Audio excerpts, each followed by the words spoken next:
Que situações a antecipação do 13º pode ser um bom negócio? Perfeito. Esse 13º a gente tem que pensar que é uma renda extra que eu recebo fora ali daquele meu padrão de consumo do dia a dia e eu posso utilizar ele tanto para resolver algumas dívidas desde que ela realmente aconteça e se resolva, como eu posso aproveitar também para começar a criar o hábito de poupar e também focar naqueles meus objetivos, os meus sonhos. Bom, no momento de pagar a dívida, né, o que deve ser priorizado? As dívidas com taxas de juros mais altas, o que é interessante, né? Porque, claro, às vezes o 13º vem e não dá conta de pagar todas as dívidas, né? Perfeito. É importante eu conhecer quais são essas dívidas que eu tenho, de preferência, óbvio, aquelas que têm taxas mais altas, porque acaba consumindo mais aquele meu recurso, só que antes de eu sair quitando, resolvendo, eu vou conversar com esses meus credores e tentar fazer uma renegociação. Tentar entender o que eu tenho ali de dívidas e o que eu posso fazer com esse recurso para otimizar e resolver o que a gente fala aí, se possível, 100%. Se o recurso que eu vou receber antecipado ainda não resolve, eu vou entender, olhar, se eu não consigo dar ali como recurso, eu retenho esse valor e vou guardando ali parte do meu ganho mensal para aí sim fazer essa quitação, sair das dívidas de uma forma mais tranquila e certa. Quer dizer, vale tentar renegociar ou até trocar uma dívida mais cara por uma mais barata, com dinheiro na mão? É possível conseguir esses descontos, essas taxas melhores? Sim, é possível entender primeiro, né, quais dívidas são essas, se eu estou inadimplente ou não. Então, se eu estou só ainda conseguindo passar ali do vencimento, mas ainda não fiquei totalmente inadimplente, ou se eu já entrei como inadimplente lá na lista de restrição, para que eu possa entender, tá, qual que é essa minha situação.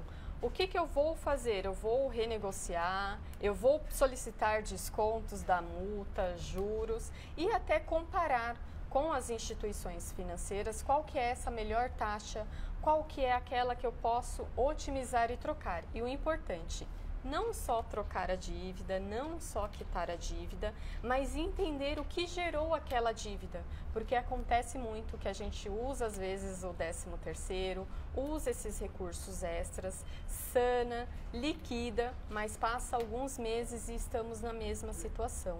Então é importante a gente conhecer os nossos comportamentos, os nossos hábitos, aquilo que fez com que gerasse aquela dívida, para que ela não se repita mais e eu consiga ter esse controle, essa identificação do que eu estou gastando e mudar o comportamento. Como é possível identificar o motivo do endividamento? É colocar tudo no papel, contas, custos? Como identificar ali o que está gerando esse problema do endividamento? Olha, a gente fala que é importante a gente, primeiro o passo, é o que a gente fala de fazer um diagnóstico. Muitos não sabem, infelizmente, não só o que gasta, mas principalmente o quanto ganha. É importante a gente identificar quanto que efetivamente eu ganho. Às vezes eu tenho ali uma contabilidade mental, eu ganho aquele bruto, esqueço dos descontos e gasto pensando que eu vou ganhar aquele bruto. Então eu tenho que fazer o que a gente fala desse diagnóstico, que é o quê? No mínimo, durante 30 dias, eu identificar no detalhe todos os gastos por tipo de despesa. Então, durante esses 30 dias, eu vou, no meu dia a dia, no momento que eu estou fazendo o gasto, anotar o que vai acontecer. Eu vou começar a trazer a consciência do que eu estou fazendo. Em paralelo a isso, eu vou ver ali quais eram aquelas dívidas. É cartão? É cheque? É financiamento? Será que é uma dívida dinheiro por dinheiro? Não estou tendo nenhum outro benefício? Ou é algo que eu estou tendo um bem de valor, um carro, uma casa? Eu entendendo o que fez com que eu me transportasse ali naquela situação, eu vou ficar mais claro e conseguir ver quais são os próximos passos, tá? Eu identifiquei que eu gasto com isso, eu quero continuar com esse gasto, o que eu posso reduzir até eliminar, mas não só economizar para sair das dívidas, mas principalmente olhar ali com a minha família, o que cada um tem de desejo, o que tem de vontade, não só para agora, mas a gente já pensando até para o final do ano, o que eu quero fazer para o próximo ano, e isso vai dar motivação para que eu reduza, elimine e direcione esses gastos para isso que é mais importante para a nossa família, para o nosso dia a dia. Exatamente. Lembrando, né, que mesmo para quem vai usar essa primeira parcela, essa antecipação para pagar as dívidas, no fim do ano os gastos também são muito altos. Então, exige um grande planejamento para quem for antecipar também, um planejamento pós, né, para os próximos meses e fim de ano também, né?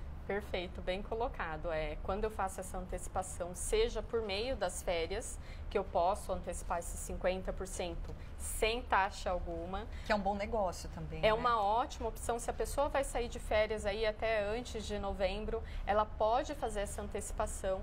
E, se possível, se ela não criou o hábito até de reter esse valor e ver como que ela vai lidar com isso, de não gastar esse recurso, ela também pode, por meio das instituições, fazer alguma antecipação para aproveitar, para quitar algumas dívidas, e aí a diferença dessa antecipação, que ela não vai ter aquele valor todos os meses para pagar, mas vai pagar de uma vez só quando ela receber esse 13º, ela tem que lembrar que todos os meses continuamos com os mesmos hábitos, com as mesmas compras, com os mesmos comportamentos. E quando chega no final do ano, a gente tem os nossos desejos de férias, de lazer, diversão. E no começo do ano, as contas que estão aí, material, matrícula, impostos. Então, a gente tem que sempre lembrar, estou antecipando hoje. O que depois eu vou ter que deixar de fazer ou me reorganizar porque eu não vou ter aquele valor lá na frente. Então, é importante ter essa consciência, esse controle, mas principalmente começar a criar esse hábito de tudo que ganha, já tentar separar uma parte, que a gente fala de criar essa musculatura aí do poupar, e posteriormente ela vai reorganizando esses gastos para que ela se prepare com antecipação e não depois que o gasto aconteceu para se reorganizar. Quando você antecipa a sua primeira parcela do 13º junto ao banco, é uma espécie de empréstimo, né? Uma taxa é cobrada. Essa taxa gira em torno de quanto? É vantajoso? Até quando é vantajoso, né, esse tipo de operação? Isso, bem lembrado. Qualquer antecipação, qualquer recurso que a gente pega com um terceiro é um empréstimo. Nesse caso, eu estou antecipando um valor que eu vou receber lá em novembro, lá em dezembro. Eu já recebo hoje descontado dessa taxa, então não vou receber 100% do que seria esse valor. E essa taxa ela é um pouco mais em conta assim, do que outras modalidades, porque eu tenho como garantia essa contratação, essa prestação de serviço que eu tenho com o meu empregador, e esse banco consegue ter essa linha mais em conta. A taxa gira em torno de 3% a 6%, então é mais atrativa do que alguns empréstimos, se a gente for colocar limite na conta, crédito pessoal, limite do cartão de crédito quando a gente ultrapassa e não paga ali a fatura em dia. Então, é uma taxa mais atrativa. Só que, além de eu pensar, além da taxa, né, quanto que eu estou tendo ali de benefício, é importante eu priorizar e começar a evitar esses tipos de taxa. E lembrar, eu antecipei hoje, vou ficar sem esse recurso lá na frente. Bom, para quem tem algumas dívidas, mas também tem um sonho a ser realizado, quer guardar um pouco daquele dinheirinho para realizar esse sonho ou comprar algo que tanto queria numa viagem, como reequilibrar para também guardar um pouquinho de dinheiro para esse objeto de desejo? Perfeito, isso é muito importante. A gente fala que depois que eu faço esse diagnóstico, eu identifico quais são esses meus gastos, quais são esses meu comportamento, e eu sei que eu tenho essa vontade, esses desejos aí de realização, eu tenho que saber quanto que custa. Então, muitas vezes a gente acaba, às vezes, até deixando de realizar por não saber o preço desses sonhos. Então, eu preciso pesquisar quanto que eu vou precisar para que esse sonho aconteça e aí diluir ele nos meses, para tirar daquilo que eu ganho um percentual para essa realização. Então, todos os meses o que eu posso já criar. Já sei quanto ele custa, quanto eu estou disposto a guardar por mês e quando que eu quero realizar ele. Recebi meu salário, recebi minha aposentadoria, já tiro esse valor, retenho, guardo, que seja numa caixinha que eu coloque lá qual que é o nome, coloque a foto desse sonho, ou até se eu já sei investir, já tenho esse hábito, coloco nos produtos de investimentos para que eu faça o quê? Retenha, reserve, poupe. E aí o que sobra eu vou viver no meu mês, porque eu sei que é aquilo que eu tenho. Agora, para quem quer investir, na verdade não tem conta para pagar, também deixar o dinheiro parado na conta é desperdício, né? Como é que é possível estudar as melhores formas de investimento hoje, né, num cenário político e econômico tão turbulento, né? Importante. Quem tem já esse hábito, já investe, é excelente continuar com isso. E ela tem que primeiro saber qual que é a linha, se ela é mais conservadora, se ela é mais moderada, arrojada, se ela teme ou não algum risco. Então, o que ela já conhece dos produtos de investimentos para que ela continue ali naquela aplicação, ou até aproveite uma parte, que a gente fala que seja 10% ali no máximo, para começar a conhecer de outras modalidades, começar a estudar e até aproveitar, mesmo dentro do nosso cenário dessa situação, existem sim produtos que nos ajudam e potencializa a realização desses objetivos até de forma mais rápida. Então, tem diversos produtos que a gente pode utilizar a nosso favor. Agora, realmente, para quem não tem muito hábito, né, quer começar a investir de repente com essa parcela aí do 13º, para onde ela deve recorrer? O banco, né, oferecendo produtos de investimento ou então uma corretora especializada? Quem pode oferecer produtos melhores, já que muita gente pensa que o banco lá tem seus interesses, né, de oferecer produtos específicos que nem sempre podem ser vantajosos para os clientes, né? E aí, para onde corre? Em quem confia melhor aquele dinheirinho extra? Perfeito. É o que eu falo, que tanto o banco quanto a corretora, ambas as instituições têm os seus interesses. O banco, ele vai ofertar alguns produtos que ele tem disponível, que é geralmente daquela instituição. O banco também tem uma própria corretora vinculada a ela e vai ofertar um leque de produtos menor. Quando eu vou para uma corretora independente, é o que a gente fala, é como se fosse um supermercado. Eu tenho uma prateleira ali de várias instituições disponíveis para que eu possa comparar, ver qual que é mais atrativa, para que eu possa investir. Hoje em dia, as corretoras, a maioria delas não cobram taxa alguma para que eu possa fazer esse investimento, para que eu possa colocar meus recursos e com um valor mínimo também. Não se precisa ter muitos recursos para começar a investir.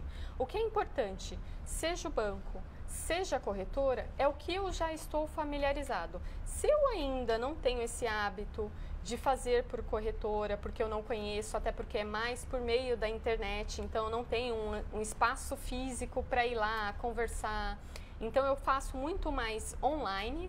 Então, o que eu já tenho ali de habilidade ou não, e começar a aproveitar. Eu vou ainda na instituição, ouvir o que a instituição tem para oferecer e até comparar se aquele produto que ela está me oferecendo vai ser ou não atrativo para aquilo que eu quero realizar. Então, eu posso sim aproveitar e já ir para uma corretora, testar, experimentar e aí, se eu gostei, seguir e aproveitar todos os produtos que ela tem ali disponível. A gente fala de investimento, mas a maioria das pessoas, né, vai usar esse 13º para quitar as dívidas. E quando a gente fala dos idosos, que já recebem agora em agosto a primeira parcela, a gente fala de uma classe que vem se endividando muito, né, Cíntia? Sim. A gente pensa, né, aposentei, estou tranquila, não tenho mais dívidas, contas, mas tem muito, o índice ainda é alto de uso do consignado.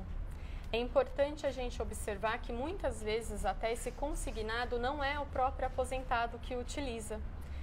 Muitas vezes são os parentes, as pessoas próximas que utilizam desse mecanismo por ser uma taxa mais atrativa, menor.